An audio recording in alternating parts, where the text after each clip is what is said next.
अमेरिकेचे अर्थमंत्री Scott Batten यांनी परवा आणि आज सुद्धा एक विधान केलं आणि त्या विधानामध्ये ते असं म्हटले की भारताला अमेरिकेने रशियाकडून 30 दिवसाकरता तेल घेण्याची सवलत दिली आहे. आणि त्यानंतर संपूर्ण देशभरामध्ये एक प्रश्न उपस्थित केला जायला लागला की भारतानं अमेरिकेची गुलामगिरी कधीपासून स्वीकारली.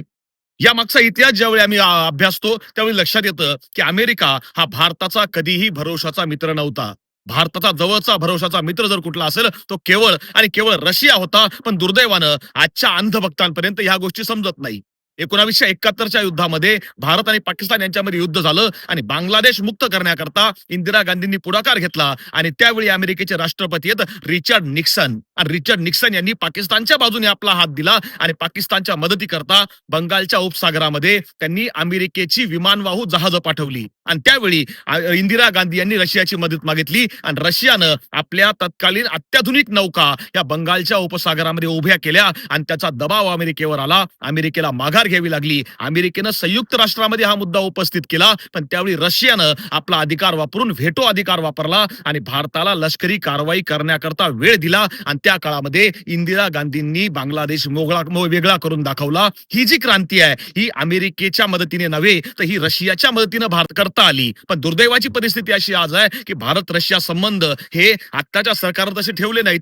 याचं कारण असं आहे की आत्ता युद्ध चालू आहे आणि युद्धजन्य परिस्थितीमध्ये भारताला क्रूड ऑइल घ्यायचं आहे. पण अमेरिकेचा दबाव आहे की ते आमच्याकडून घेतलं पाहिजे. पण आता इराणमधून क्रूड ऑइल येत नाही. मग रशिया भारताला क्रूड ऑइल आतापर्यंत देत होता. पण परिस्थिती अशी आहे की रशिया फक्त भारताला क्रूड ऑइल देत नव्हता, तर रशियाकडून भारताला जे क्रूड ऑइल यायचं ते जगातल्या इतर देशांच्या तुलनेमध्ये सगळ्यात स्वस्त दरामध्ये यायचं. आणि या स्वस्त दरामधून आलेल्या क्रूड ऑइलवर भारत जामनगर मधल्या रिफायनरीमध्ये किंवा इंडियन ऑइलच्या रिफायनरीमध्ये त्यावर प्रोसेस करून ते त्यामध्ये पेट्रोल वेगळं केलं जायचं, डिझेल वेगळं केलं जायचं, जेट इंधन वेगळं केलं जायचं आणि हे वेगळं करून भारत हे इंधन जगातल्या वेगवेगळ्या देशांना निर्यात करत होता. त्यामध्ये युरोपीय देश सुद्धा होते. इटली असेल, फ्रान्स असेल, नेदरलँड असेल, ही देश भारताकडून इंधन घेत होते. हेच नाही, नेपाळ असेल, भूतान असेल, बांगलादेश असेल, या देशांना सुद्धा स्वस्त दरामध्ये भारत जे पेट्रोल, डिझेल आणि जेट इंधन पाठवत होता ते रशियाच्या मदतीने होता.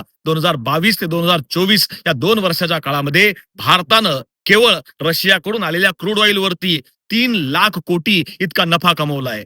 कारण रशियानं भारताला जे क्रूड ऑइल दिलं ते आतापर्यंत नेहमी स्वस्त दरानं दिलं, जे जगातल्या कोणत्याही देशाला दिलं नाही. आज भारत जरी रशियाकडून क्रूड ऑइल घ्यायची मागणी करतय, पण ते क्रूड ऑइल त्या सवलतीच्या दरात मिळणार नाही हे रशियानं क्लिअर केलं. याचं कारण असं आहे की आमचं परराष्ट्र धोरण चुकलं, हे कुठेतरी मान्य करावंच लागेल.